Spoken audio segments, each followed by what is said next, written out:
All righty. We are live. Yes, we are. Assalamu alaikum and good evening, everyone on Facebook and everyone on YouTube.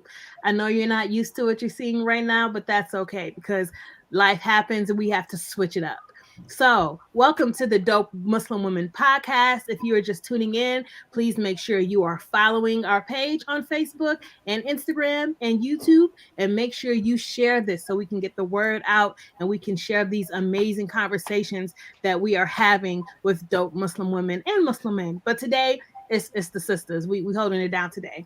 So first things first, I know everyone's like, who are you? Why are you talking? Why isn't Sabria talking? So I am Malika, the ominous Malika that Sabria references when she's she needs to get something done.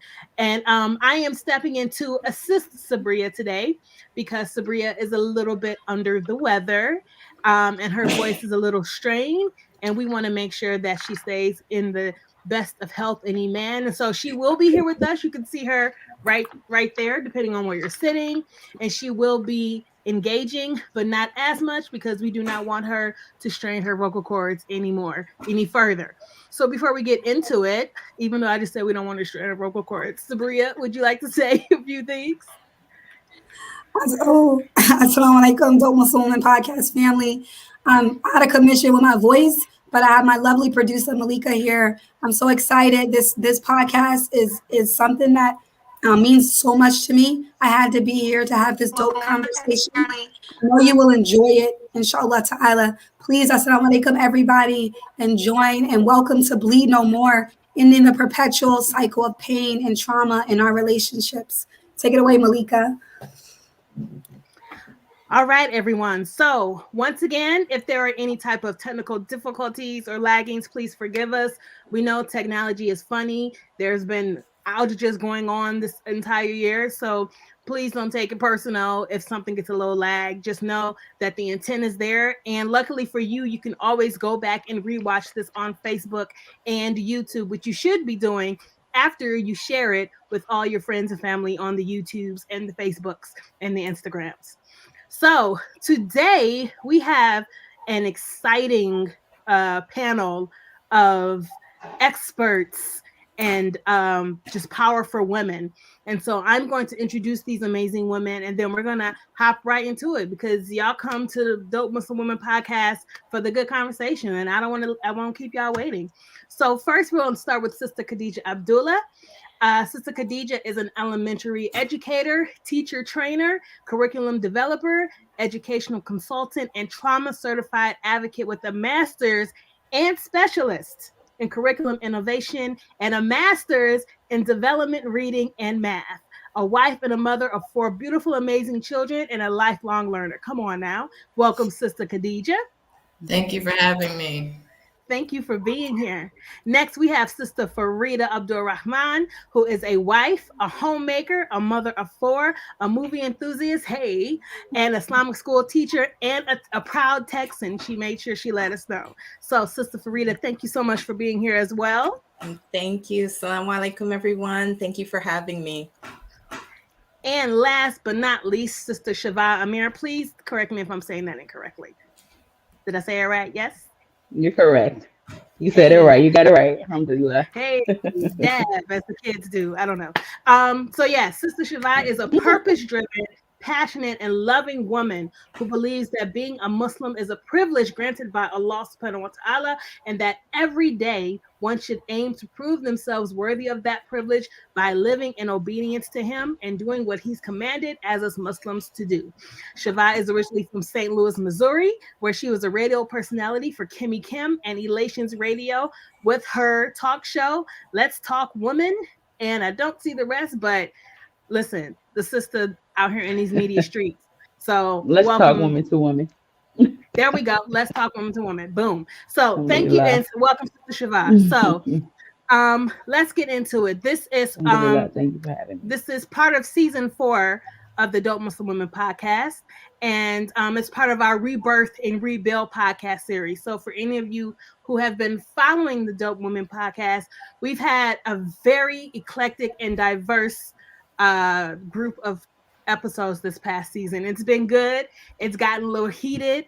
I don't know if you guys were here last week. The comments were where John Blaze, but alhamdulillah, we need these spaces and we need to have these conversations. So today, we're going to be talking about bleed no more. We're going to be talking about ending the perpetual cycle of pain and trauma, something that we as Black women have historically struggled with.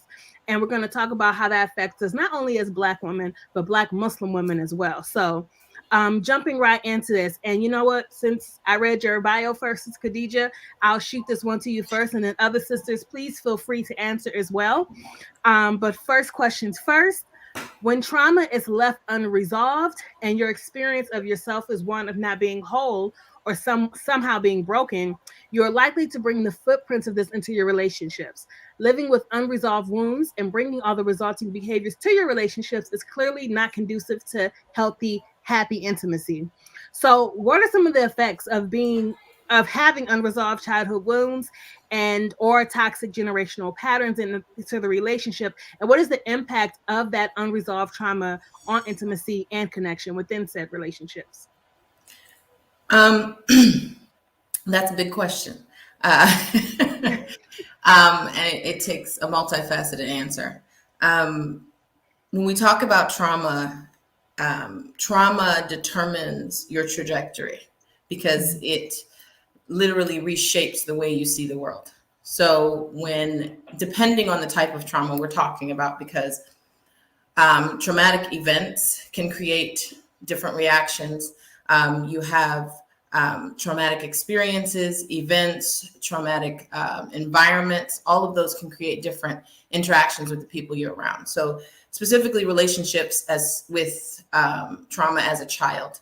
It shapes the way your brain forms. So we're talking about conditioning your brain to react a certain way. So when you're a child, you experience trauma like abuse, emotional abuse, physical abuse, then the world around you is no longer safe. And this idea of being whole or feeling unwhole, feeling empty, that is not something that most children are aware of or most adults are aware of. So we go and we seek things to fill that emptiness. And in our relationships, I think and I'm going to speak personally, when that happens, you have two routes. You either become a narcissist or you become an empath. Okay. You seek to manipulate in both senses, in the empath sense and the narcissist way. You seek to manipulate relationships and situations to fulfill your needs. The empath manipulates so that they feel important.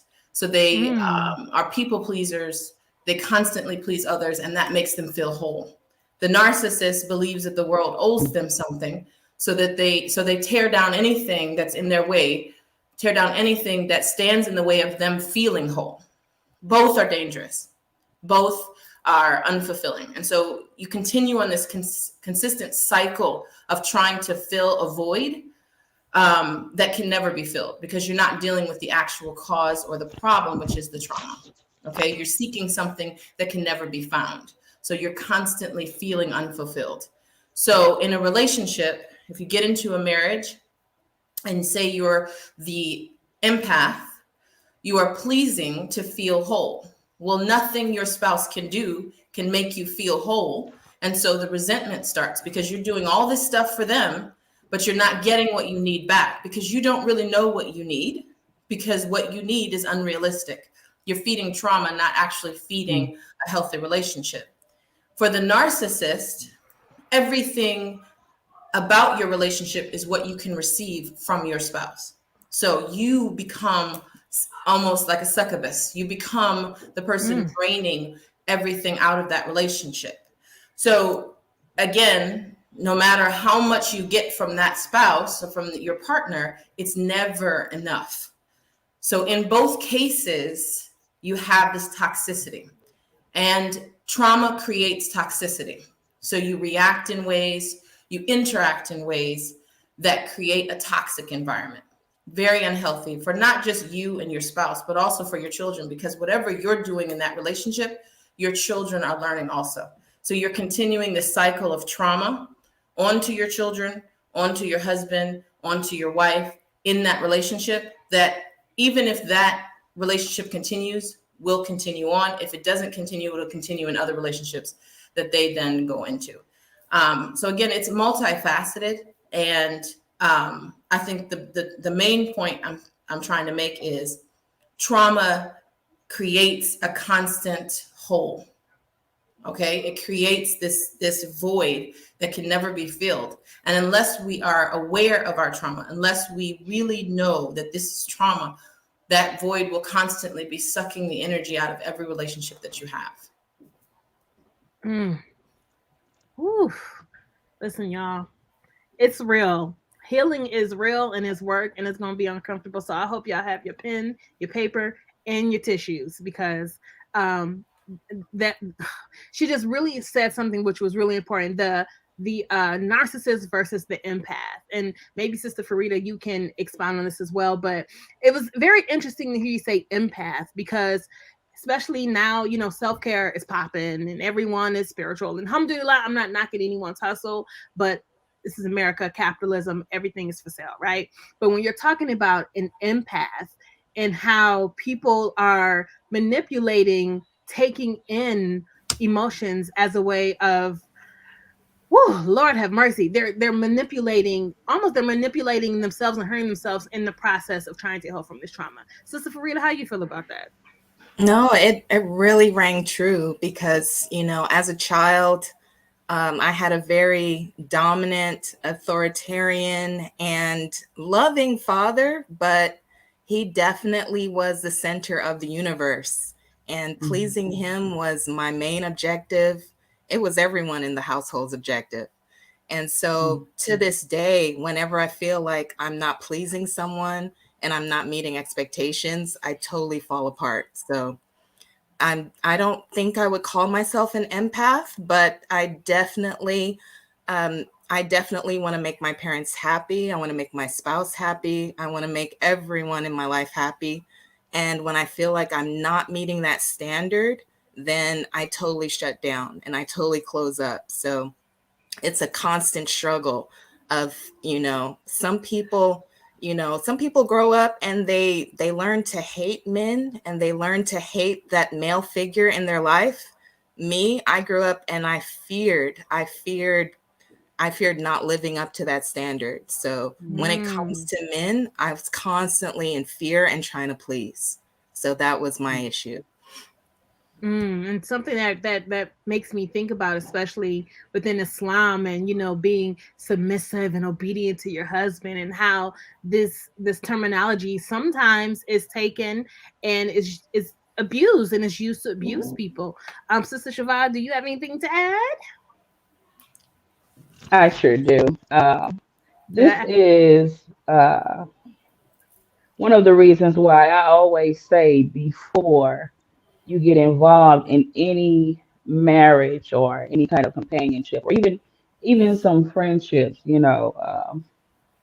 make sure you've given yourself the time and the space and put forth the work to heal and lay that foundation of healing, your healing process, so that once you've crossed that threshold of your healing, you can begin to set healthy boundaries for yourself, while learning how to respect other people's boundaries as well without getting offended.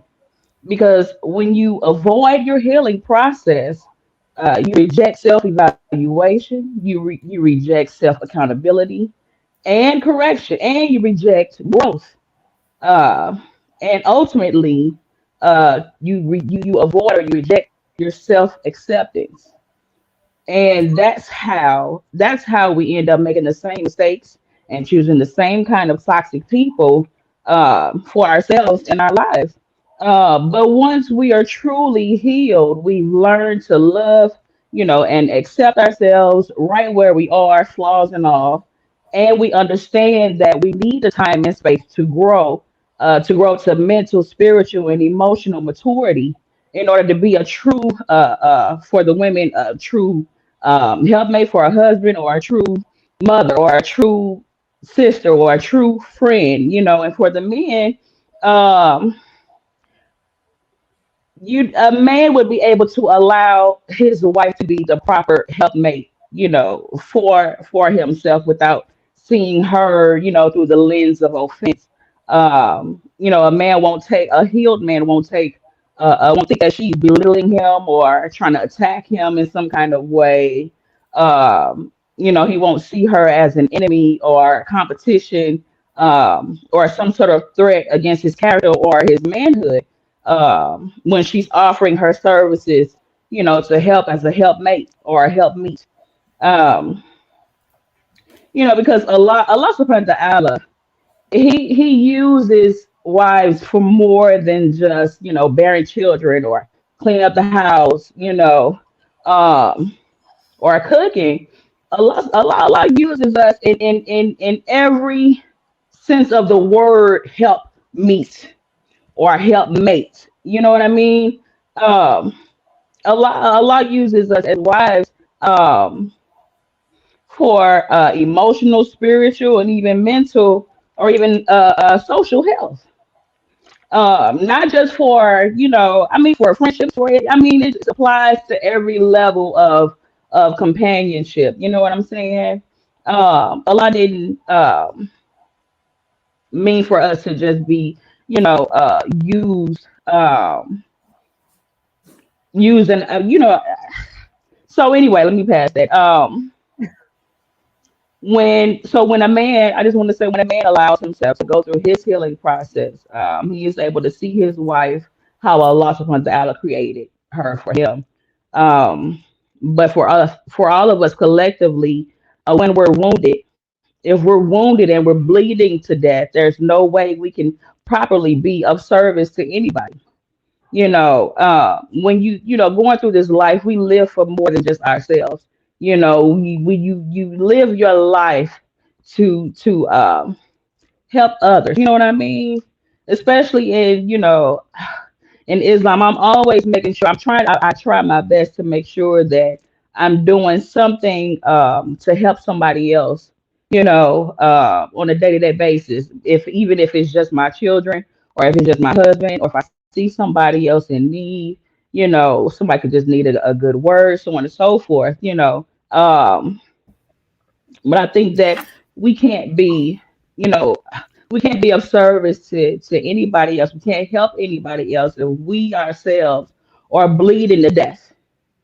So especially if, and you wouldn't even be able to see the needs of anybody else from being blinded by your own pain. You know what I'm saying? Absolutely. Um, But can I chime in? Can I chime in for just a quick uh-huh, second? I wanted uh-huh. to bring this question in. It was asked by Malika, and it said, "Isn't trying to please your spouse or others a part of the healing process without neglecting yourself?" If it's okay, can we bounce over to Khadija, and then we can bounce over to everybody to see if you can chime into this question? Hmm. Hmm. Don't get me wrong, there's nothing wrong with pleasing people. We're talking about becoming a people pleaser at the detriment of yourself. So pleasing your spouse can absolutely help a relationship. I'm not sure it can heal you, because broken people can't heal by repairing others. You can't heal yourself by repairing others. So in a way, if you're broken and you're pleasing others, you are neglecting yourself and your needs, because all you're thinking about is the other people's needs. And again, I'll talk about myself. I'm in my second marriage. My first marriage, I was very young. I was 21 years old when I got married. I came straight out of my mother's house. I was homeschooled my whole life. I came from a cult-like Islamic upbringing, very abusive. My childhood was very abusive.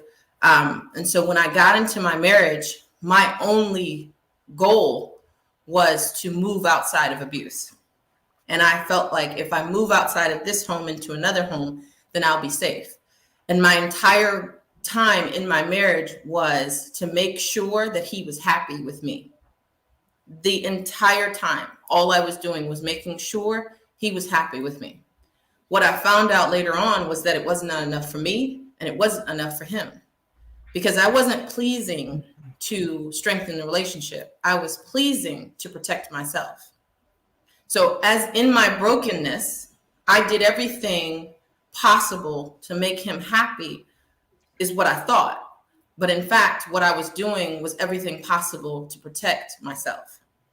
But being unaware of my own trauma and unhealed myself, I was completely unaware that that is what was going on.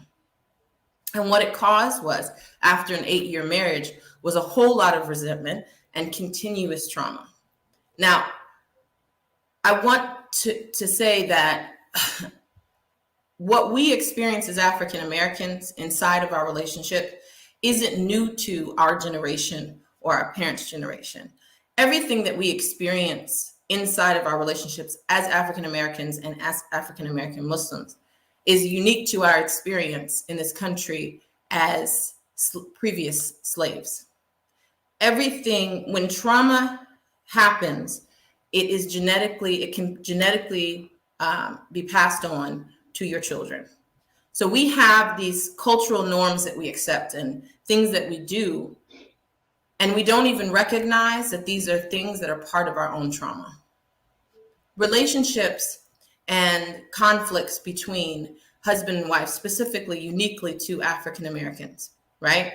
The idea, and I know the sister mentioned I didn't hate men when I was growing up.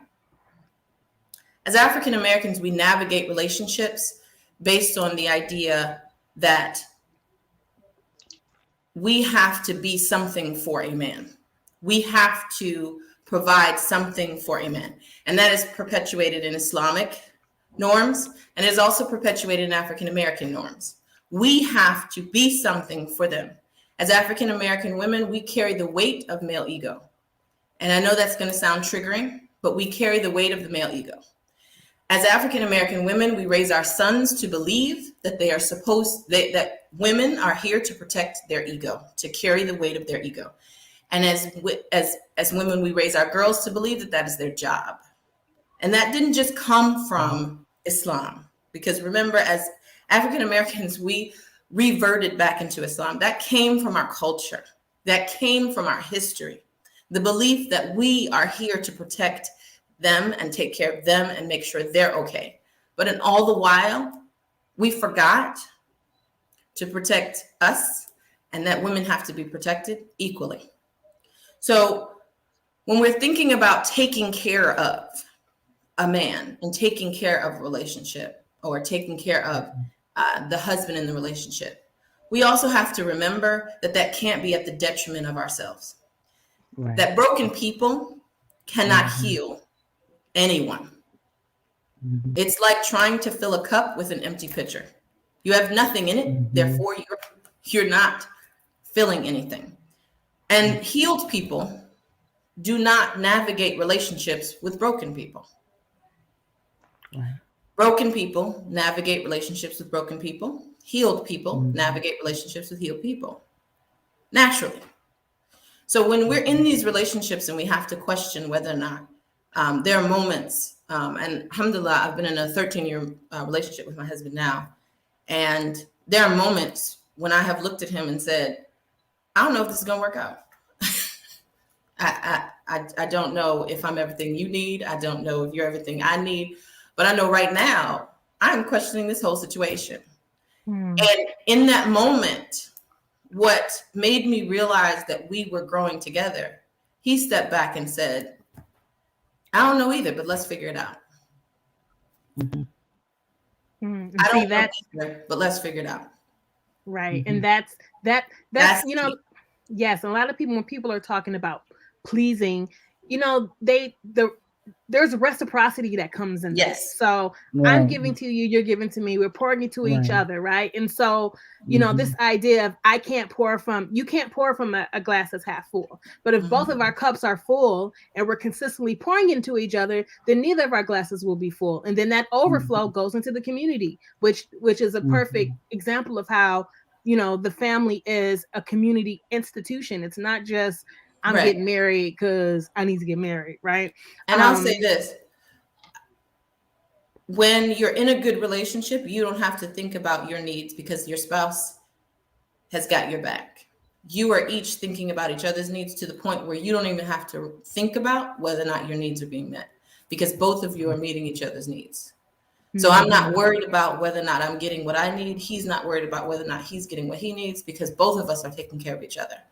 It's not even in my thought process. That's when you know you have a good relationship. Now you're ebb and flow outside, in and out of that, but that's when you know you have a good relationship, when you say, I know he's got my back, and truly, truthfully has my back. If I'm Alhamdulillah. falling, he's there to catch me. If he's falling, I'm there to catch him. It's Yeah. not, he's always falling and I'm seemingly holding all the weight.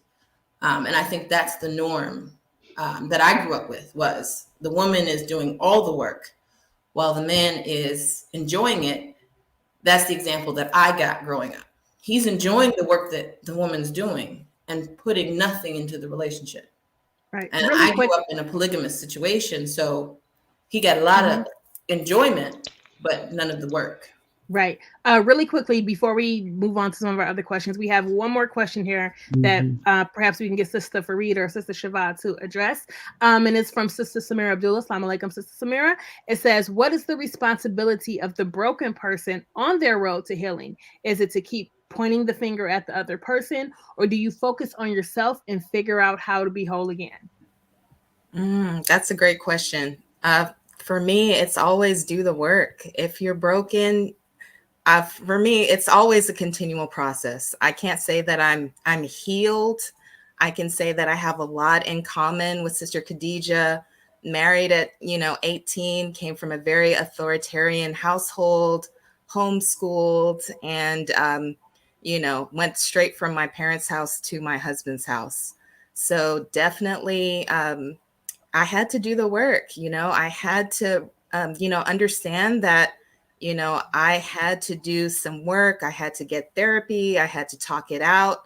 I had to unpack a lot of things. And, that made it easier for me to see what I wanted to do the second time around in my second marriage. Some things that I wanted, some things that I didn't want. And definitely being a rehabilitation center for my spouse was not one of the things that I wanted. I talk all the time about, back in the dating days, being on these marriage apps on Muslima.com, making Woo! the rounds, making matrimonials, half our dean, doing all of that stuff. And, some people were in halfway houses saying, are you going to hold a brother down? Are you going to do Mm. this? Are you going to do that? And you have to hold that space for empathy. You have to listen. You have to, I've cried listening to some of the stories of the brothers that were interested in marriage. But I had to think, is this the right person for me? Do I want to be this person's therapist throughout our marriage? And, for me, the answer was no. So you hold love, you hold empathy, you hold humanity in your heart. But again, it's the responsibility of the broken person to get that healing they need. Mhm. SubhanAllah. Sister Shiva. Uh, I would say that I wouldn't call it pointing the finger. I wouldn't, self accountability is what's needed.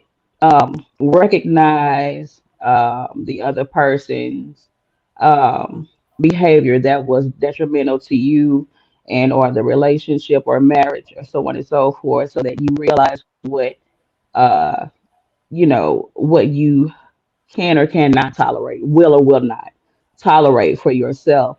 But you also have to be accountable for your decision that you made. Um, you chose that spouse or whatever, or you chose to stay in it. You know what I mean? I didn't have the privilege of growing up as a Muslim. I was a Christian at first, and I was married. I got married early.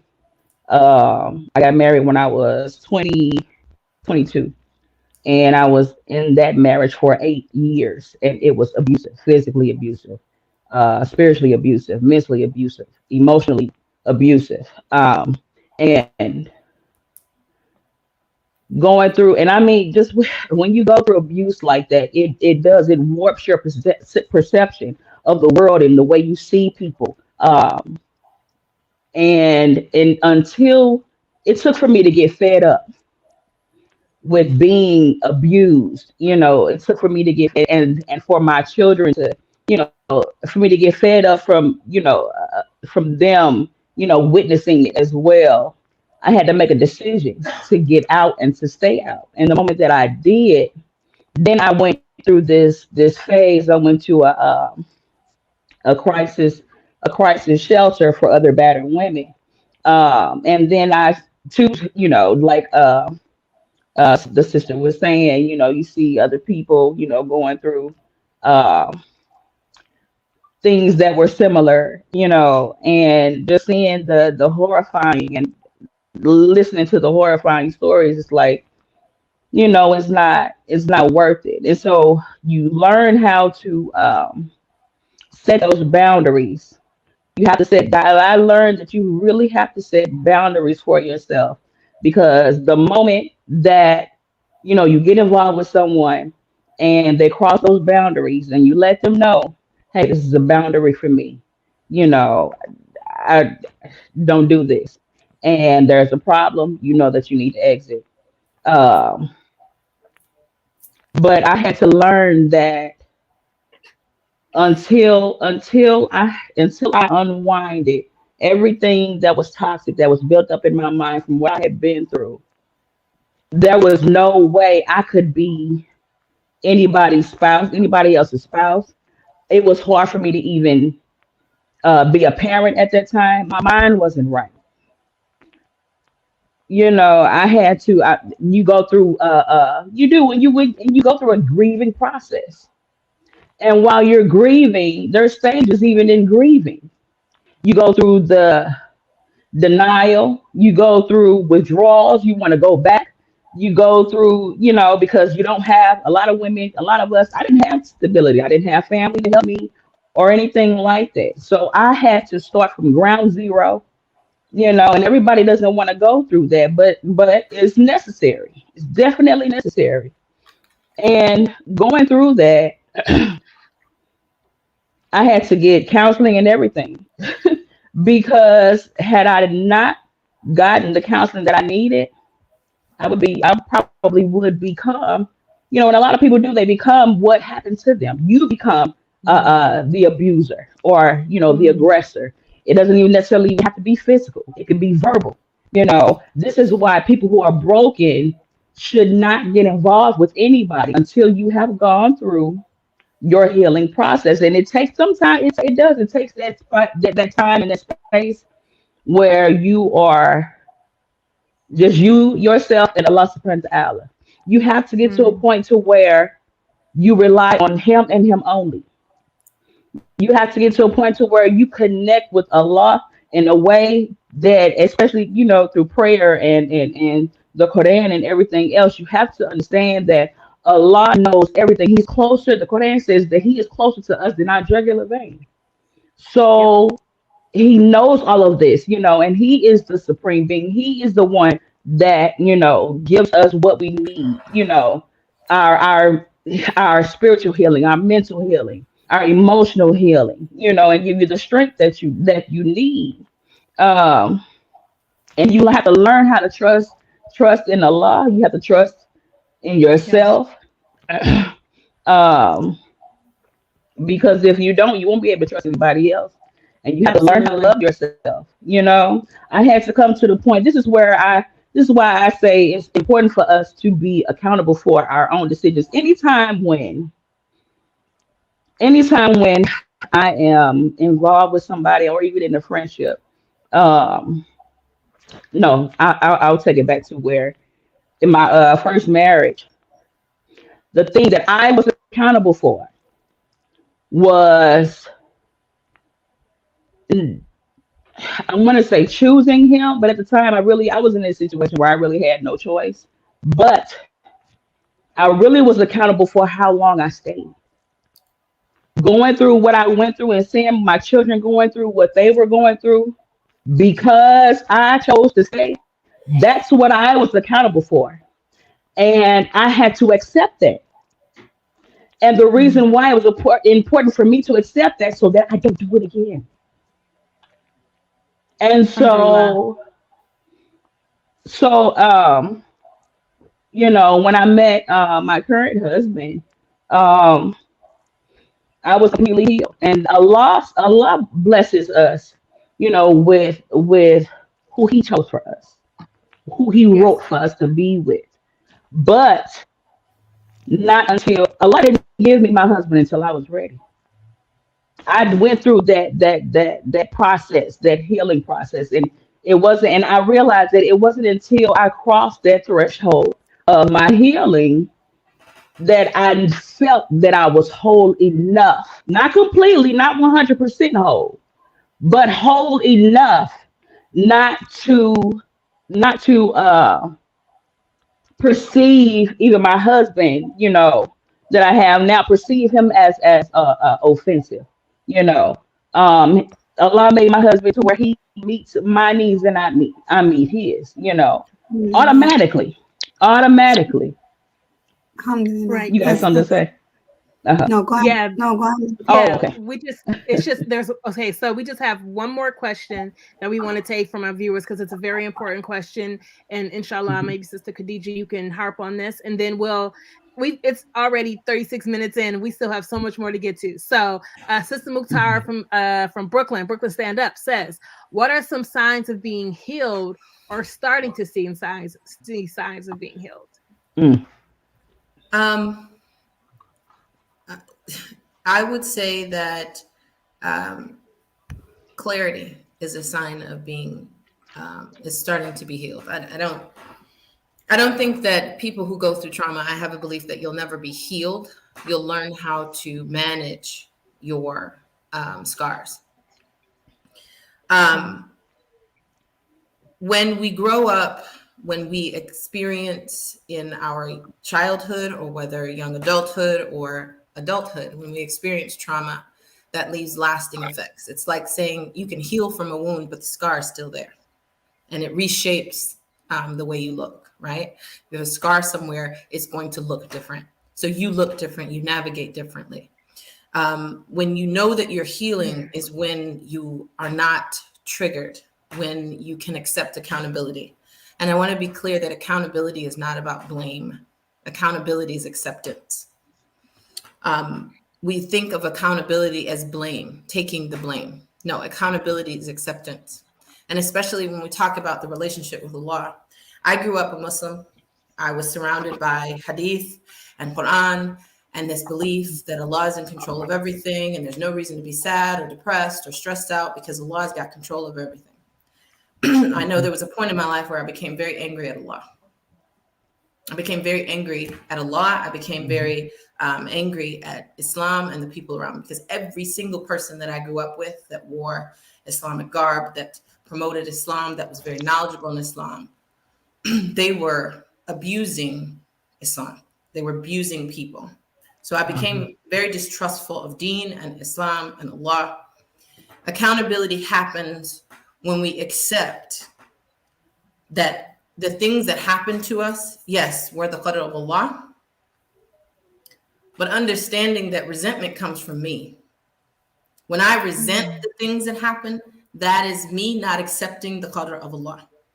So accountability happens when you say, this is exactly the way it should be, and let me accept what has made me become.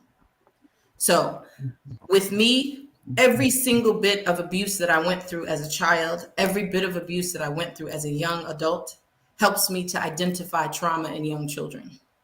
I can see things that other teachers can't see. I can see things that other adults can't see. And so I say, alhamdulillah, that I ever went through it because I can help a child that has gone through that. Now, in my own relationships and in my own raising of my children, did I navigate perfectly? Absolutely not. That cyclical trauma came back and smacked me right in the face with my oldest daughter, smacked me right in the face. I thought I was doing everything to avoid the way that I was raised. But in running away from the way that I was raised, I was repeating the same patterns that I had seen growing up because I wasn't healed myself and I hadn't dealt with my own trauma. So I was bleeding that onto my own children without even being conscious of it. So healing comes in the accountability and the acceptance of what's going on, acceptance that not only were you persecuted against, but you also can be the persecutor. So accepting that also. So in the moment that you can sit down and accept that I not only was harmed, but I also harmed others. And being able to really sit with that and heal from that also, that is when you know you're starting the healing process. And I'm Subhanallah. going to advocate for therapy. I'm going to tell you it is necessary. As African Mhm. Americans and as Muslims, we act like we don't need it. I'm going to tell you, as a woman who went through hell and back, trauma, I mean, the trauma that you have experienced, whether it be a small trauma like a car accident or childhood trauma, adverse trauma, abuse from a spouse, if you're not going to some type of therapy, then you're not doing the work. Yes. Yes. Thank you so much for that, Sister Khadija. And I see in the chat other people are sharing tips and resources for healing. So please continue to share that with each other in the comments. So this next question, Sister Shiva, I'm gonna ping pong it to you because you do have the media background. In 1989, Kimberly Crenshaw coined the term intersectionality in a paper as a way to help to understand and to explain the oppression of African American women. Going back in time, as far as slavery, Black women were stereotyped as being the Black Venus. The Black Venus traps Black women in a lubricous image of primacy and excessive sexuality. The Black Venus was a woman in no need of protection because she felt no pain or no emotion. So she was repeatedly raped, beaten, slave owners, but also from their partners, end quote. It was stated that a Black woman could not be raped because a Black woman innately seduces and provokes the attack. Lord of mercy. Do you believe that Black women are the most unprotected group of people on this planet? Is there a connection between how some Black women feel about being overlooked, discarded, deceived, and over sexualized by their male counterparts, and the history of sexual violence against us, and how media perpetuates it? Whew, my goodness. The the content of this question, it kind of reminds me of the story about Sarah Bartman. Mm-hmm.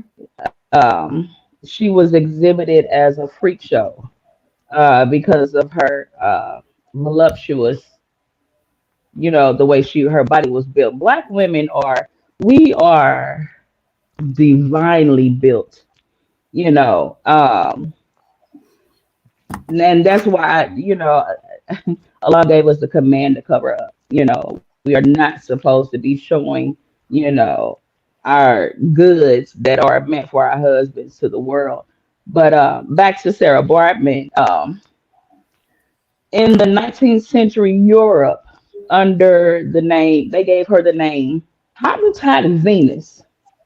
Yep. And they used and abused and examined every inch of her body so much, and put it on display for their own sexual pleasure and amusement, that even after she died, when they cut up her body parts, they put it in the museums for a display for their own amusement. And I'm going to say this, just in the world period, okay,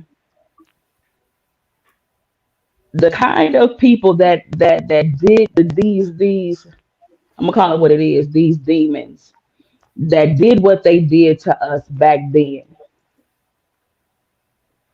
A lot of us as Black women, we don't believe that these people still exist today, but they do. They definitely do. They definitely do. That's why we see, Black women in the world. We see them, their breasts out, behinds out. I mean, everywhere we go, we go out. When we go to the grocery store, we see it. When we turn on the TV, we see it. Social media, we see it. It's in books. It's in brochures, so on and so forth. More so, I believe that it's more so with us. And the reason why I say that is because even in music, or even in, anytime when you see a black woman is always revealing, always displayed as a sexual, you know, sexual beings, and that's not who we are, you know. And um,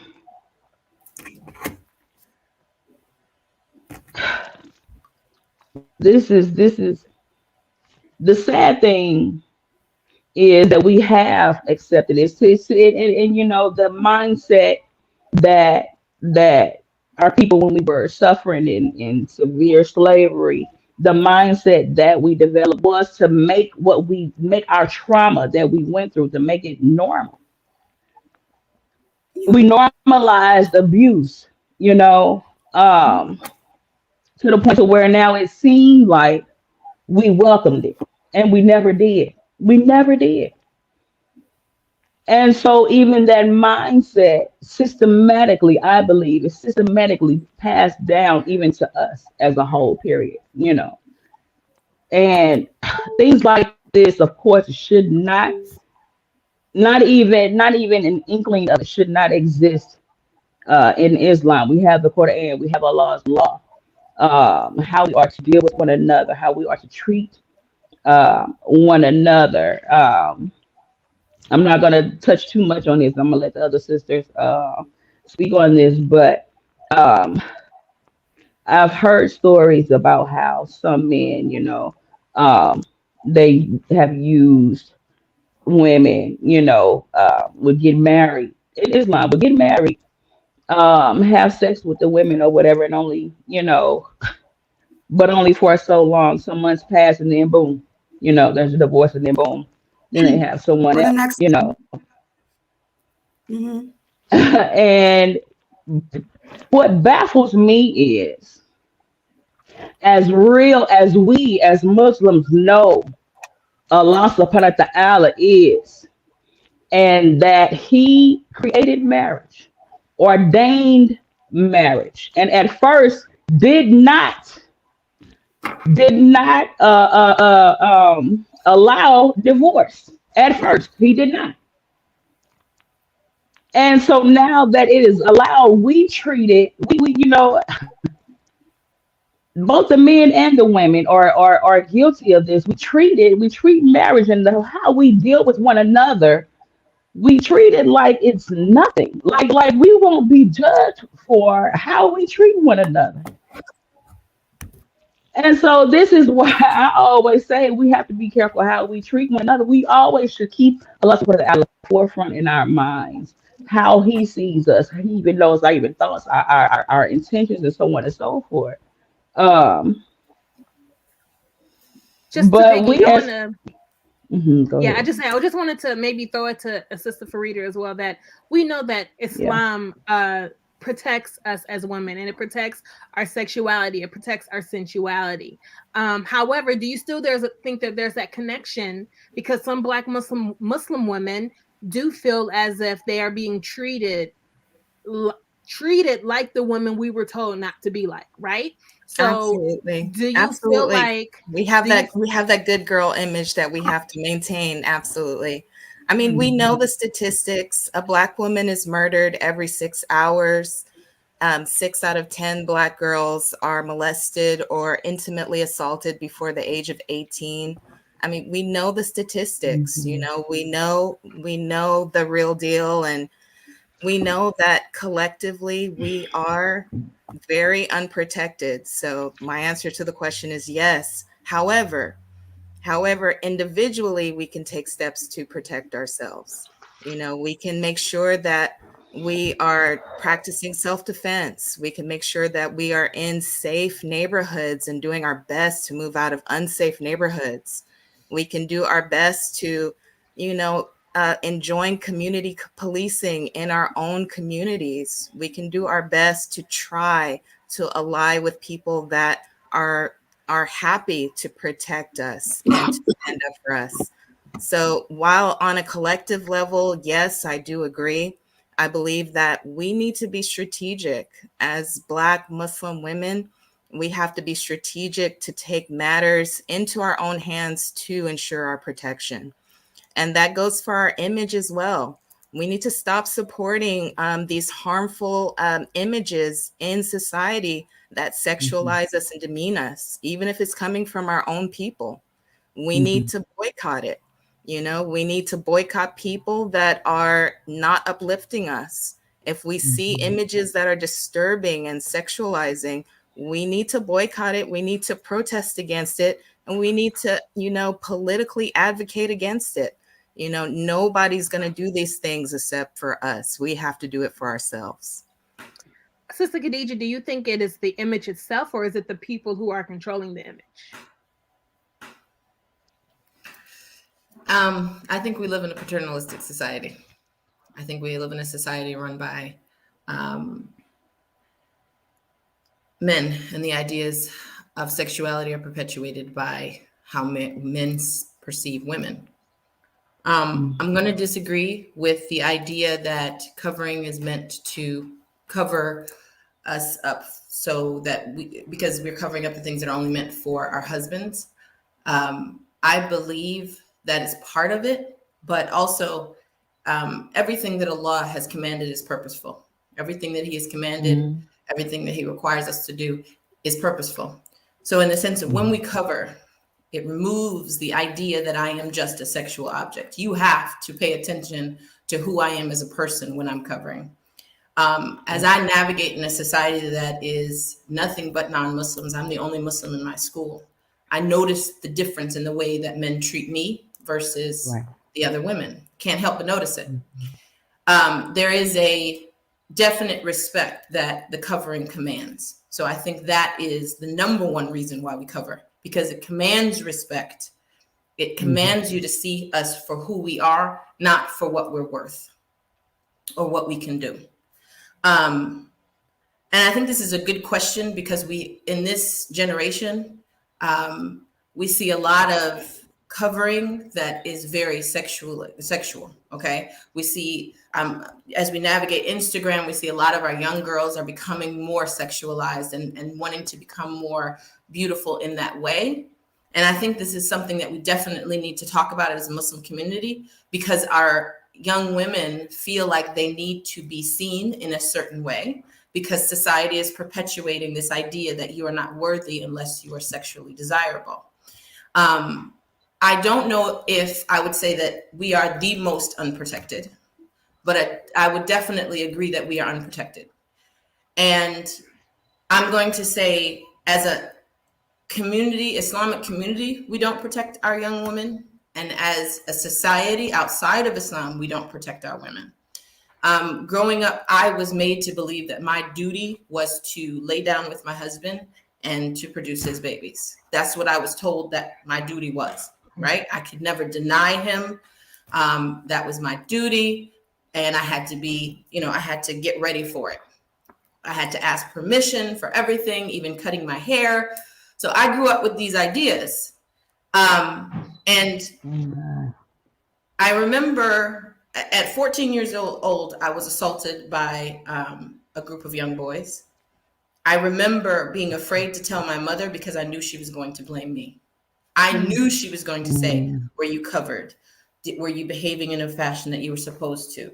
Were you, where you're supposed to be? And I remember later on, as I got older, watching certain programs and listening to women who had been abused, who had been raped, who had been molested, and hearing the same kind of story. Was I wearing the wrong clothes? Was I in the wrong place? Was I out after dark? Blah, blah, blah. So always the responsibility lies on the women. Something you did put you in that situation. This is perpetuated not just in Islamic communities, but also in society as a whole. So no, we are not protected, because even when we're abused, it's our fault, right? Yes. But again, we act like Islam is this bubble that keeps all of societal norms out. It is not. One thing we have to understand is that we navigate in a society and we perpetuate some of those norms within our community. Okay. I think that Islam is a beautiful religion and I absolutely love it. But I think that the people inside of it and the people who are learned people sometimes get it wrong. And I grew up with those people. So I believe that we have to understand what is Islam and what is culture to understand how to navigate outside of these norms that are very, very detrimental, dangerous, and toxic to women and men in Islam. So I would say that we are not protected, but I don't know if we are the most unprotected. I wouldn't say most. But definitely we are an unprotected group. And I think that that is something that we are going to have a serious conversation about where the trust went. And I know that, Sabria, you've been talking about this, but where this trust went. But I think in women, we lost the trust when we stopped being important, when we were abused, neglected, defiled, and no one stood up for us. No fathers, no brothers, no leaders, no men in the community.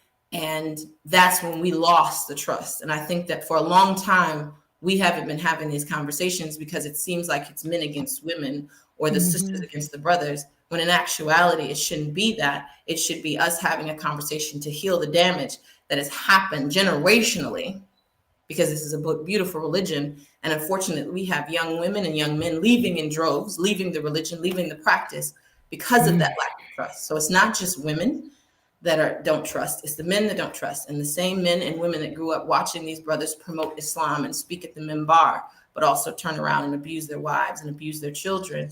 That is where we lost trust. And those brothers that stood by and allowed it to happen, that's where we lost the trust. So we can't get it back unless we have these conversations and talk about how to heal from it, because that is carried on from generation to generation. That's what we're carrying. Yes, yes. Thank you for that. That is actually a perfect segue into our next point, which before I get into that, I do want to say, I know you guys are seeing lagging and things of that nature. Technology is technology. We plan, Allah plans, and Allah is the best of planners. So alhamdulillah, thank you for sticking with us. If you missed something, you can always go back and watch the replay, and we're going to keep on pushing on. So, just, and this really does piggyback off what Sister Khadija was talking about in terms of protection and how we as Black girls and Black women are seen. And maybe Sister Farida, you can respond to this one first. A 2017 Georgetown University study found that Black girls as young as 5 years old are already seen as less innocent and in need of less support than white girls of the same age. This presumption leads teachers and other authority figures to treat Black girls as older than they actually are and more harshly than their white female students, with the disparity being particularly wide for 10 to 14-year-olds. Oh, excuse me. This research only confirms what was previously known by members of the Black community, which is that Black girls are viewed as more belligerent, violent, and aggressive than their white peers. What are the impacts of Black women being perceived as strong, aggressive, difficult, loud, sassy? How does this viewpoint impact the expectation that Black women are caretakers of trauma and landing places for pain? Yeah. So again, we know the statistics. The FBI just came out with their most recent statistic that 4 Black women are murdered every single day. So again, we are leading the nation in femicide. So that is an issue. As a school teacher, and there are a lot of school teachers on the panel, we know that, our little Black girls get sent to detention more often. They get suspended more often. They get sent to, they get disciplined a lot more often just for being themselves. So it is actually a fact. It's a documented fact. We are leading the nation in these issues. Sometimes doubling and tripling the rates of other minorities and the majority ethnicities in this country. So it is an issue, and we're at the forefront of this epidemic. So for that, I would say that, as a group, we need to actually face this fact that we are in danger. There are a lot of issues in this community. this, maturation and over sexualization of our girls is an issue. And the strong Black woman trope is definitely an issue. Um, Me personally, I'm more of a solutions person. So in my life, my strategy is to make allies with all Muslims, all non-Muslims of various faith backgrounds, and let them get to know me. They know that I cry at the drop of a dime. They know I'm very sensitive. They know that I am very soft, and they know that I'm a shoulder to lean on, and that I expect that reciprocity in return to lean on them. So individually, as as Farida, I go through the world, looking at the best in people and expecting the best, and receiving that in return. So for me, the way I navigate life is to be kind, to be soft, to show my true self, to cry, to be vulnerable. And believe it or not, 9 times out of 10, I get that same thing back in return, or even better. So I know it's a Pollyanna view of looking at the world, but honestly, that's exactly the way I believe. And that's exactly the way that I try to run my life. Alhamdulillah. Sister Shiva, we know that the world sees Black girls in a way that they don't see little white girls. And, we're constantly the loud, sassy, and all that stuff. But how does that affect us, not only from the outside, but internally with how we react with ourselves and with our daughters and our nieces and our cousins? Um,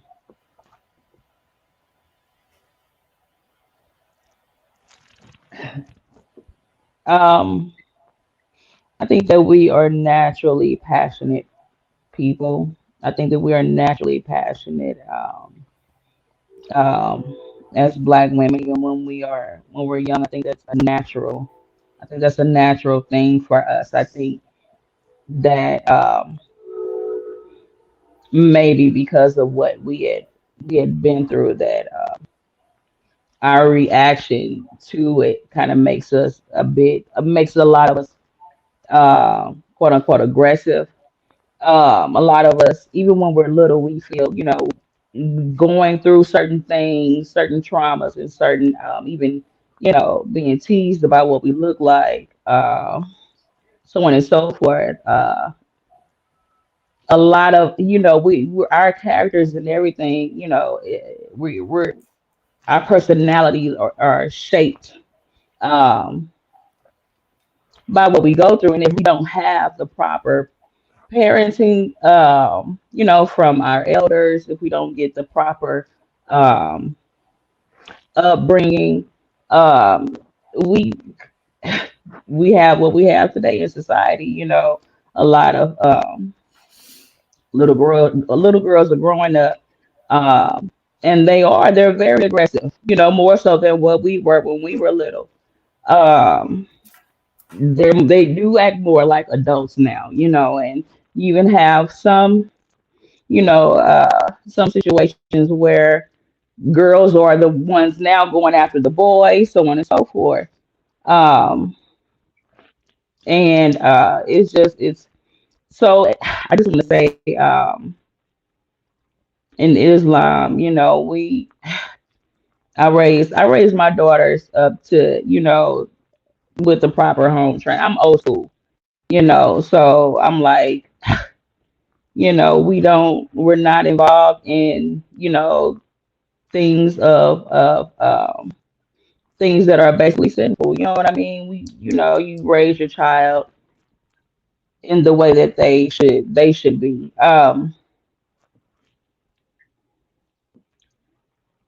That's pretty much it. I don't know. My mind went blank. I'm gonna have to go ahead. That's, that's okay, Shama. I don't want to forget. And can you guys hear me real quick? Give me some affirmation. Hmm. Okay.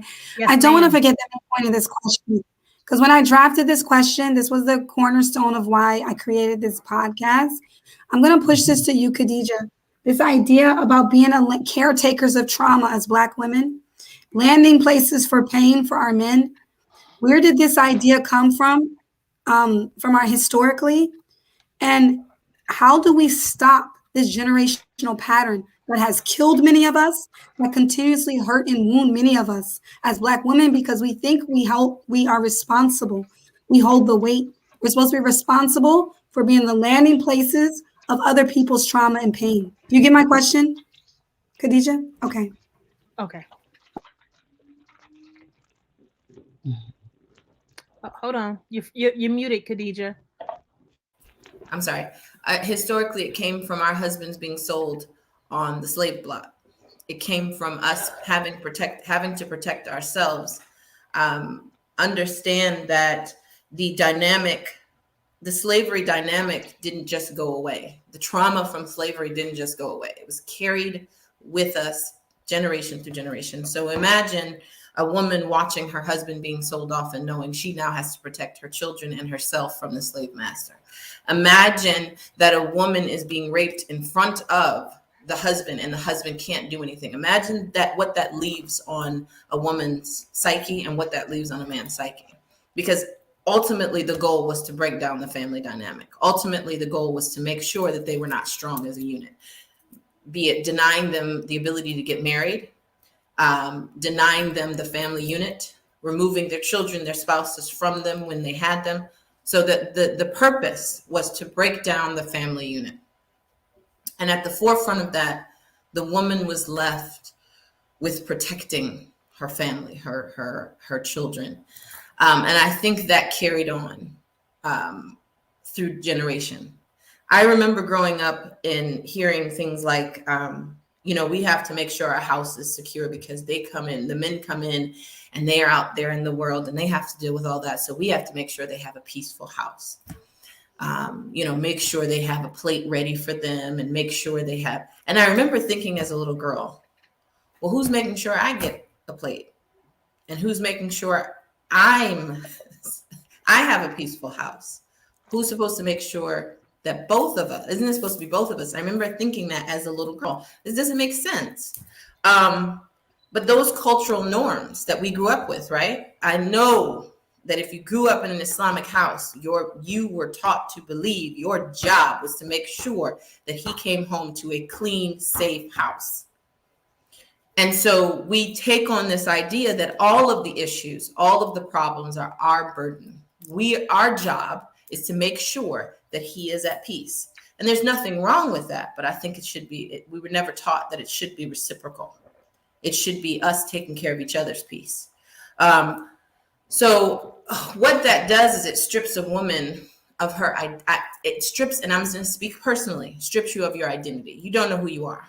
You have no idea who you are as a woman. You have no idea who you are as a human being because everything you are, your whole being is here to protect your children, your husband from feeling sad, from the trauma, from all of this stuff. So we carry that burden with us. And then when we, like the sister said earlier, when we can't do that, it shuts us down. We're shut down. I wasn't able to successfully, fix things. I wasn't able to successfully make it right. And so it shuts us down. So it strips us of our identity and who we are and who we're supposed to be as Muslim women. So I think the greater issue with that is that we don't learn who we are. We're not allowed to be the being that we are, which is a sensitive, caring being. We have to be strong. Don't be sensitive. You can't show that you're hurt. And again, for me personally, growing up, I couldn't even acknowledge my own trauma. I couldn't even acknowledge my own abuse because then I would be weak. I would be seen as weak. And still to this day, I struggle with being seen as weak. If I'm ever in a moment of weakness, I think about that. It keeps me up at night. I'm like, oh my goodness, that's so embarrassing. People saw me and I didn't get everything done. And then I cried or I had a stressful moment and that's playing around in my head, causing me anxiety. When in actuality, that this is part of being human. So it dehumanizes us in a way because we're not allowed to be human because we are carrying the weight, as I said before, in a relationship. Oftentimes we carry the weight of our spouse's ego. We are here to protect their ego and make sure they're okay. But it should be reciprocated where we're protecting each other and there is no ego involved. Hmm. Acknowledging your trauma. That right there is something that I think gets swept under the rug because there's this illusion of perfection that we Yeah. have, right? You better know how to cook, clean, you better know how to wrap that kimar tight, you better know how your tajweed better be good, you better know what you're doing in the bedroom, you better birth these kids and not complain. And to top it off, you might need to have a job, right? And the moment one pin slips, a stuck for the sister, right? And so it's Oh this yeah. this burden of perfection where, and it's something that extends outside of just being Muslim, just Black women, period. It's almost like the other side of Black excellence, right? Like, Yeah. we all talk about Black excellence, and we understand where it comes from, but it's pushing to the point where it's getting toxic. Like, you have to be perfect. You don't That have to be term, the perfect. term No black one's girl magic. I just hate that term now because it's just a standard that's just so hard to reach. Yeah, unfortunately, as it is with anything Black folks do, that when we take something to uplift ourselves, it's then taken from us and used to harm us or to hurt us.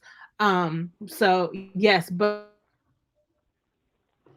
acknowledging the trauma, saying I need help. I need help. Going to therapy. I'm sorry. I think my Wi-Fi is going crazy over here today too. Like I said, technology is fine, but Allah got us, right? So with technology acting up, we're gonna trug it right along to the next bullet point that Sabria has laid out for us. There is a common belief in our community that women who suffer from being in painful and traumatic relationships are solely responsible because of their lack of ability to make a good choice around men. Woo, Lord. Can you explain the cycle of abuse and why some women and or men may align with a harmful partner as a result of their trauma? Sister Khadija, I think you should hit this one off, especially when we were talking about acknowledging trauma. Once again, great segue. Shout out to Sabria. The force is strong with her. So I would say firstly that most people don't know that they're navigating within trauma. Ooh. So you seek out what you're used to. Okay. So for instance, if you have an abusive father, whether it be emotional abuse or physical abuse, you don't even recognize that that's what you're seeking out because you see that as normal. When you're in trauma, you normalize it. When you grow up in it, we're not talking about a traumatic event. We're talking about growing up inside of it. You normalize it. In my relationship, I normalize manipulation because that's what I saw growing up. In a relationship, if you want something, you do something. So I took that on as normal wifely behavior. So when I was in my relationship, that's what I did. I manipulated to get what I needed.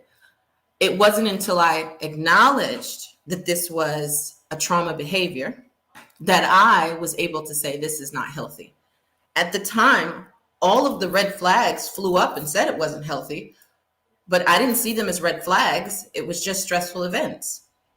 So when we talk about people choosing to do something, it really isn't a choice because trauma changes the way your brain functions.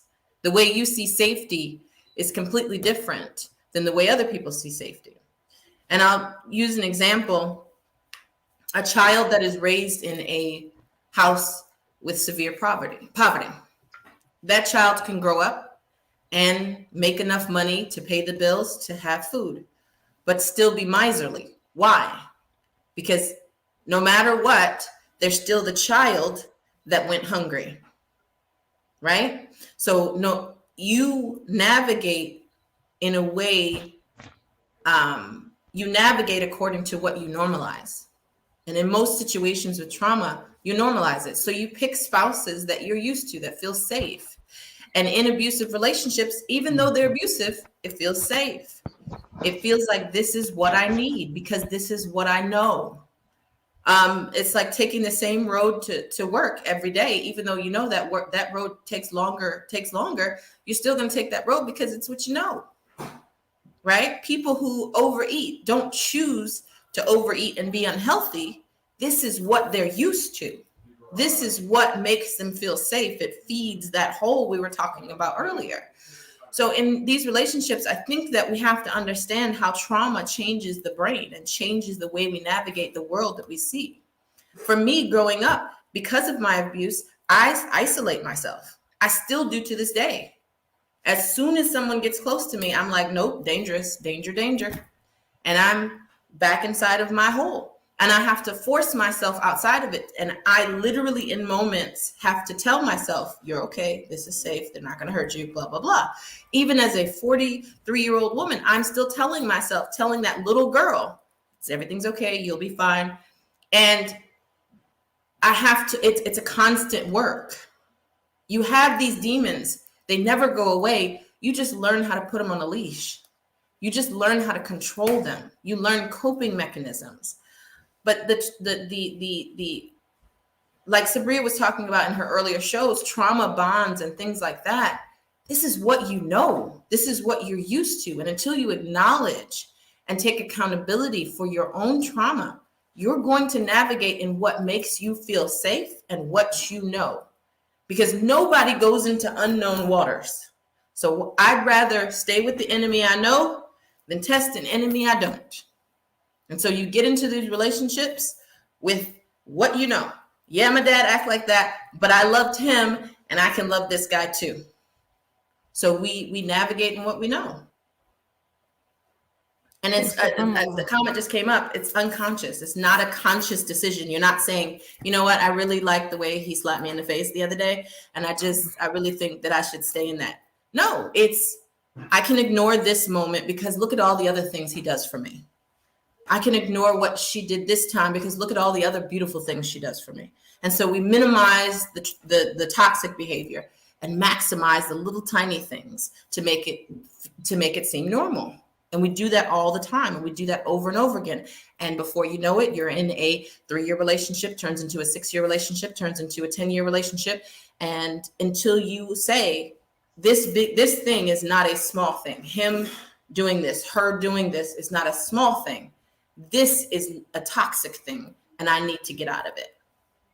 And even within family units, we're talking about sisters and brothers too. Even within those relationships, we navigate in those and we don't even notice, like, this is really bad. This is really toxic until we're ready to heal ourselves. And then once we're ready to heal ourselves, we have to take on the burden of the backlash from getting out of those relationships.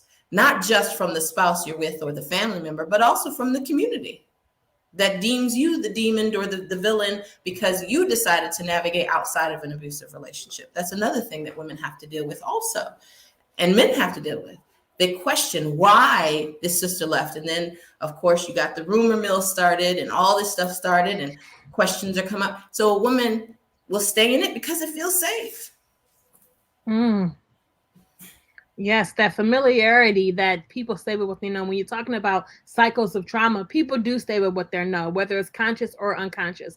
I don't know how many people are familiar with Dr. Joy DeGruy, but she talked about the post-traumatic slave syndrome. Yep. And she also talks about epigenetic trauma and how come on, see? Right there. But she also talks about epigenetic trauma and how there are things that are, cells have memory. We knew this, but then FDA decided to acknowledge it, or whomever, whichever government agency, whatever. However, things that our foremothers and forefathers did, it relays itself in our memory. And when we are birthed through the canal, there's so much that you take from your mother when you are born. Those things are ingrained in us that we don't even know. So whether it's the way that we interact with our men, you may have a line of women who've been assaulted. So now you're born automatically feeling some type of way around the men in your family and not knowing why. Or even outside of that, when it comes to Black women in the medical industry, we all get a little funny. Why? Because historically, look what they did to Sarah Bartman. Look at all these white men that experimented on Black women. Why? Because that whole idea of we don't feel pain and we're strong Black women, we can handle it. So yes, the cycles of trauma are there, but it's also, as you said before, acknowledging that trauma and understanding that healing, as someone, I think a few of you said, and someone said in the comments, healing it's a marathon. You don't just heal and it's like, well, that was fun. No, it continues until we give you your janaza rights, right? And So I want to plug this book if you want to learn how the trauma of our slavery bled yes. into our cultural norms. Also, another book is by Mark Wolin. It's called It Didn't Start With You. It talks about genetic trauma. It talks about how trauma goes throughout generations through generation, cyclical trauma. Again, and I think it will help us to understand how not to point fingers and blame people for staying in these relationships. And I know on Facebook somebody mentioned maid. It was watching that was extremely triggering because, and it's so true.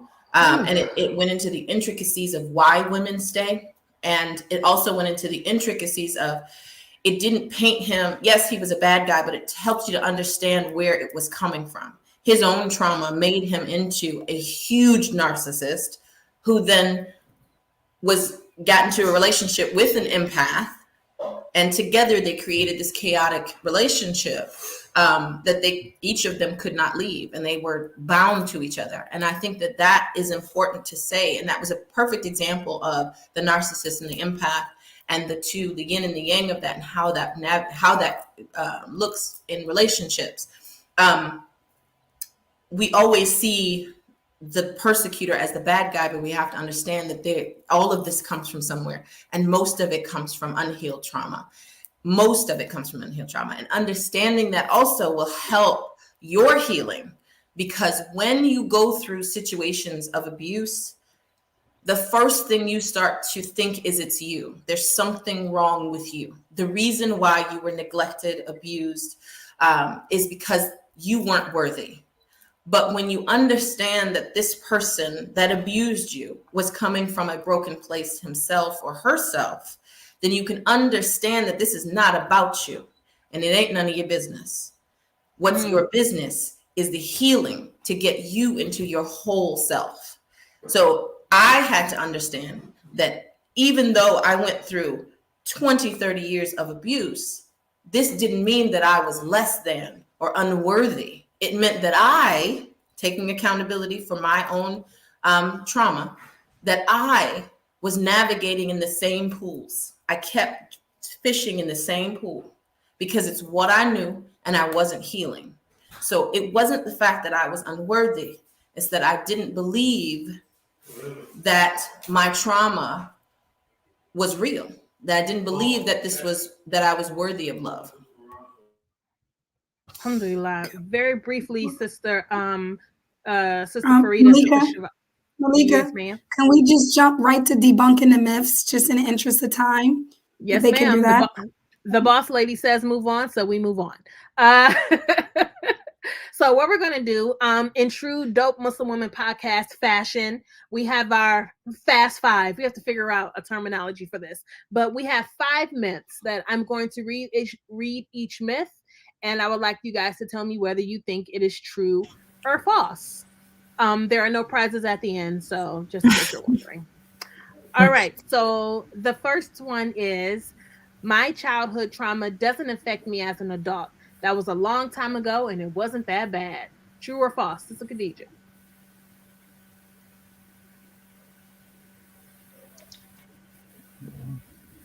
Oh, did she freeze or did I freeze? Okay, well, Sister Farida, Sister Shiva, true or false? Definitely false. Oh, Took my trauma right into my 19-year marriage. And now with the second marriage, I'm like, what the heck is going on? Everything is a little bit too normal. No, not too same normal. here. My first marriage was because of my childhood trauma. Most Mm. definitely. Yeah. All right, so we got 2 falses, Sister Khadija. True or false? False. False. Definitely Three false. 3 falses across the board. All right. Myth number 2: the partner I choose has nothing to do with my trauma and or healing process. True or False. false? Got 1 false. Repeat that again. The partner I choose has nothing to do with my trauma and or healing process. The partner I choose has nothing to do with Say it again. It has nothing to Trauma, do with what?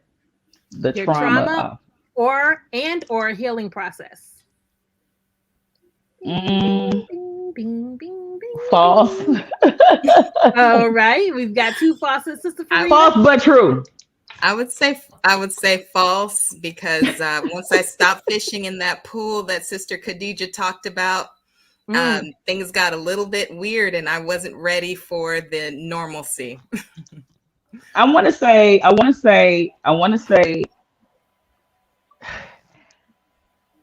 the person that I choose does not have anything to do with.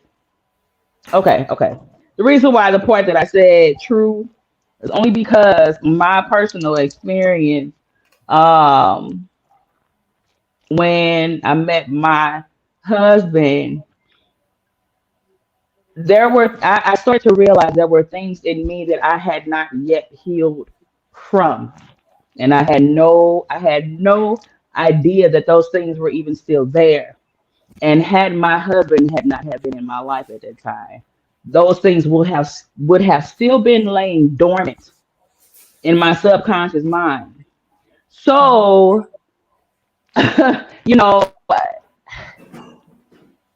Allah used my husband as a counselor, in a certain kind of way, not for everything, but those things that were hidden in me, most definitely. So that's why I say false but true, because there are things that your spouse, the one that Allah has for you, I'm telling you, is there's nothing like it. I've never experienced anything like it before in my life. Um, and here we are, 3 years in, and I still feel the same way. Um, Alhamdulillah. All right, alhamdulillah. and We have to, alhamdulillah, Rabbil Alameen. yeah, Okay, go I ahead, go gotta ahead, go gotta ahead, jump to the next one. go Number ahead. three, Black men and women need one another to heal. We should be a safe space for a partner to heal and manage his or her trauma. Oof.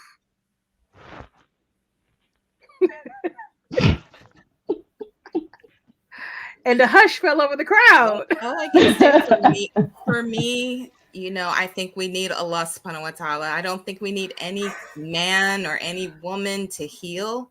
I think we need therapy. I think we need Allah subhanahu wa ta'ala. I think we need spiritual guidance. And we need all the allies we can get of whatever ethnicity, whatever gender, whatever type of love that may be. So that's my answer. False. All right, we got one false. I would also say false, but and true, because I think that we need partnerships in this world. And I think that it's important to have strong partnerships for our healing. I think it's necessary, but I feel that it just saying Black men and Black women.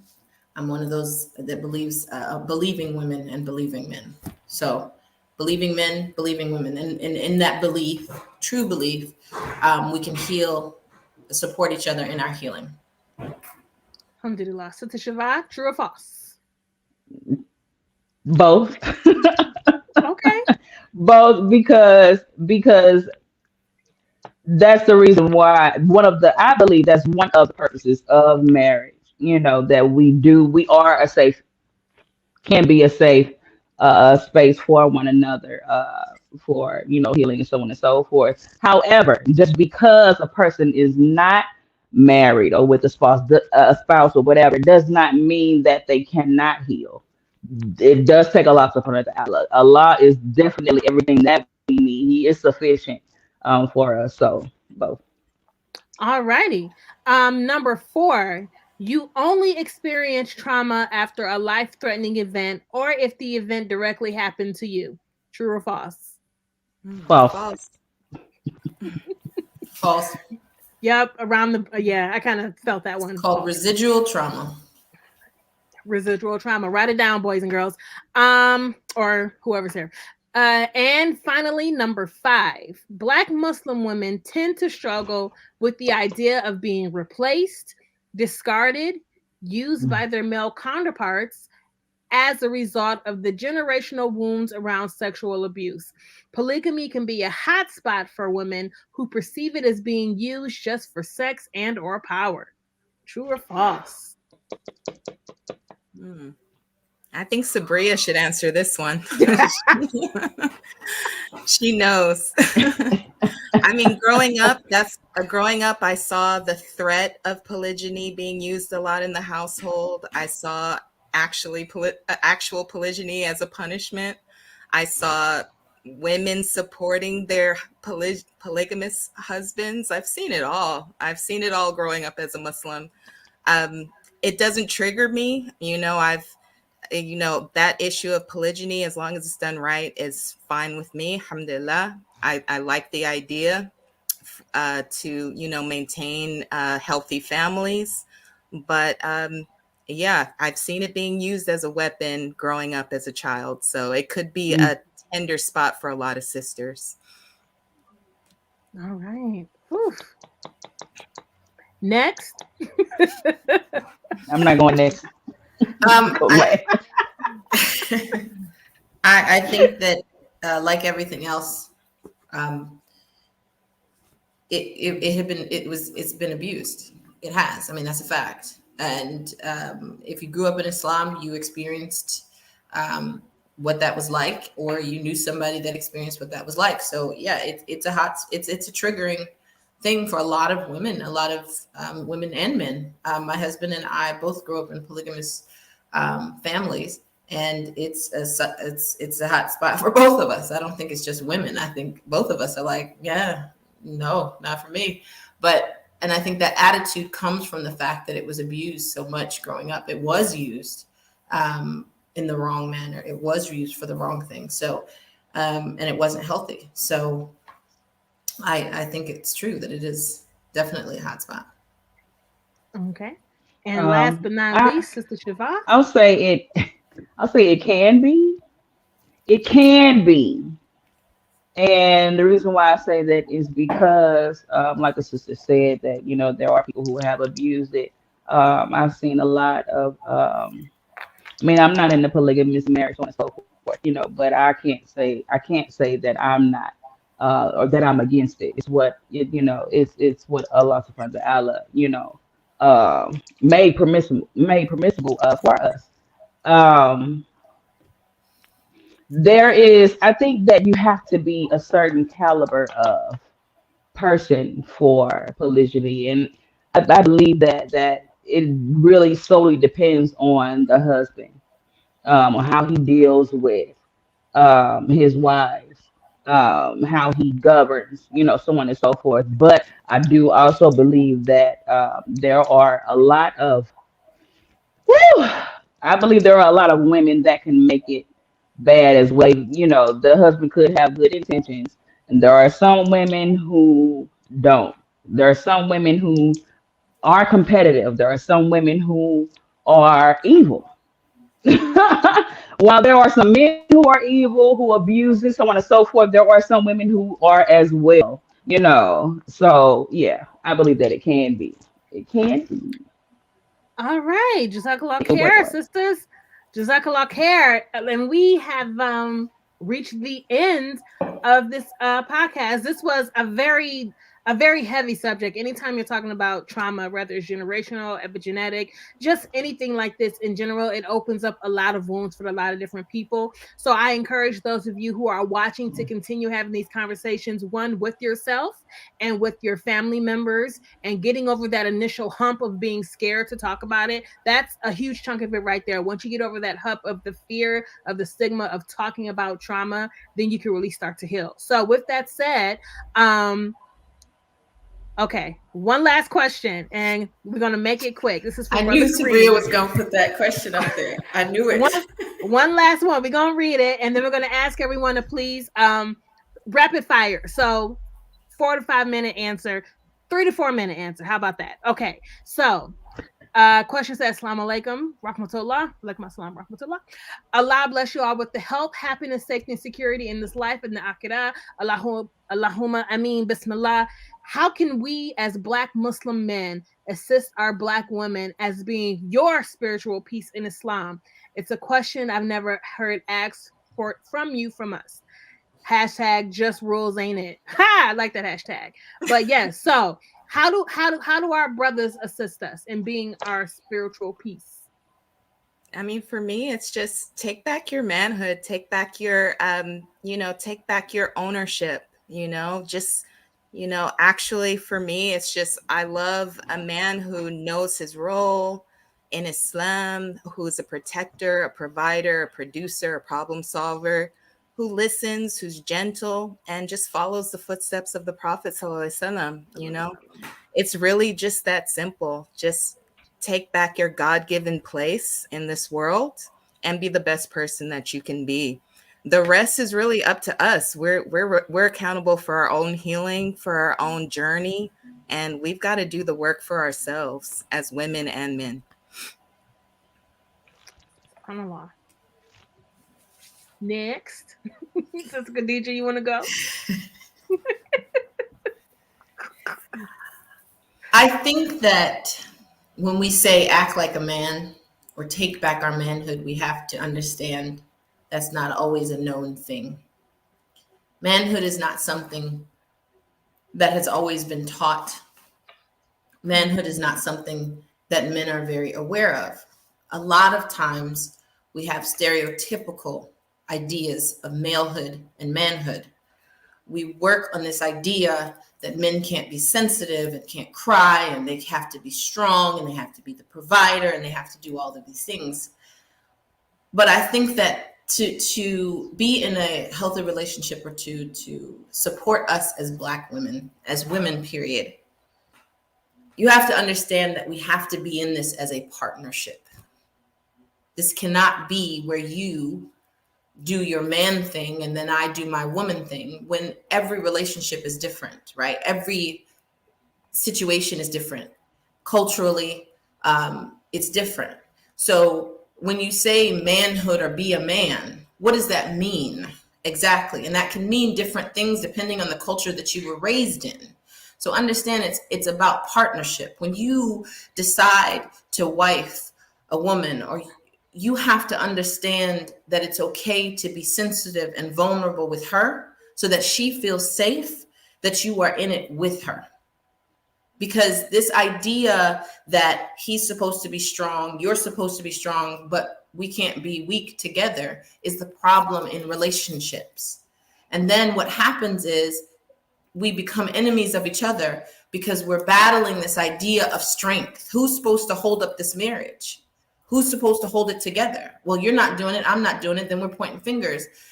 I think that we need to stop saying be a man and understand that some of these men don't know what that means. Being a woman, some of these women don't know what that means. Historically, that has been stripped away from us. So navigating a relationship where you are vulnerable and you are open, and you're both protecting each other, you're both navigating together. You're not feeling like if I'm vulnerable with her, she's going to hurt me, or if I'm vulnerable with him, he's going to hurt me. And that's the problem in our relationships, is the lack of trust and the lack of vulnerability, because we go into these relationships with preconceived notions about men and women. This idea that if I do this, he's going to act like this, but if I don't do this, he's going to do this. And the same thing happens with men. You know, a woman's going to be like this. You know, she going to do this. All of that. Get rid of all of that. Enter this relationship with the trust in Allah, knowing that this is a beautiful thing from Allah. And I know Allah is going to protect me as long as I do what I'm supposed to do. And I'm navigating this like Muhammad and Khadijah. I'm not navigating this like Lucretia and Sean, which is oftentimes what we do. Lucretia and Sean get in a relationship, and then Lucretia and Sean got problems. We're navigating this like when the Prophet Muhammad ﷺ came down, he laid his head on her lap saying, I need you in this moment. And in that moment, he was vulnerable. We forget the Prophet ﷺ cried. The Prophet ﷺ was weak. And the Prophet ﷺ was taken care of by Khadijah, not only emotionally, but monetarily. We forgot that. We forgot that her bank helped support the promotion of Islam in that time. We forget that. So understand that these preconceived notions we have of manhood and womanhood, we have to understand to navigate together and to be vulnerable with each other and to feel safe that Allah is going to protect us. So we protect the relationships that we have in this world. SubhanAllah. And rounding it out very quickly, Sister Shiva. Very quickly, I'll say cultivate us. You have a law-giving gift to cultivate. We are your garden. We are your Eden. So cultivate us, teach us, and also learn from us. Correct us in love. Listen to us. Make dua for us. Where we are weak, be our strength, and we will be your strength in return. That's I all. mean, yes, make dua. I don't think y'all understand the power of the prayer of the believer. Make dua for each other. I'm So telling yes, you. yes, with that, we would like to thank our panelists, our esteemed guests who bestowed so much wisdom on us this evening. If you ladies have any social media accounts or business accounts or anything that you would like to share for people to follow with you, if you can share that with us now, we'll start with Sister Khadija, then go to Sister Farida, and then go to Sister Shiva. Most of my accounts are education, and I am not a huge social media person. I am in hate with social media, but I do have trauma educator on Instagram. I am Khadija and Shira on Facebook, and the Whole Heart Teacher on Twitter. Okay. Same for me. I'm not a social media person. I'm only on Facebook. Farid Abdurrahman on Facebook, and that's it. Just education stuff. Yeah, I'm not big on the I don't have anything going on to find me or anything. Not right now. In the near future, No, yeah, but not right now. Inshallah. And also, please don't forget to support the Dope Muslim Women podcast. You can go to our link tree to get information on supporting us. Please, please, please make sure you are liking this as well as sharing it. Share it on your Facebook and make sure you go subscribe to the Instagram. Follow Sabria as well as Dope Muslim Women podcast on Instagram because she also does her pre-show lives and then she does the post-show live, which I'm assuming is tomorrow. And those are great conversations that you don't want to miss. So with that said, Sabria, do you have any final thoughts? Oh, mashallah. Thank you. I agree. I was gonna say Agree with Saudi is 100%. that Malika, thank you, mashallah, may Allah bless you. Alhamdulillah. Alhamdulillah. Thank you. So yes, once again, everyone, thank you so much for joining. Please have a wonderful evening. Stay safe. Make dua for each other. Make dua for yourselves, and just live the life you want to live, and treat people how you want to treat. Talk to people how you want to be talked to. All right. Until next time, we will see you next time. Make sure you're following all the accounts, and you can see who is coming up on the next episode. So with that, assalamu alaikum, everyone. Have a great evening. As always, Sabria, thank you so much. Assalamu alaikum. Assalamu alaikum.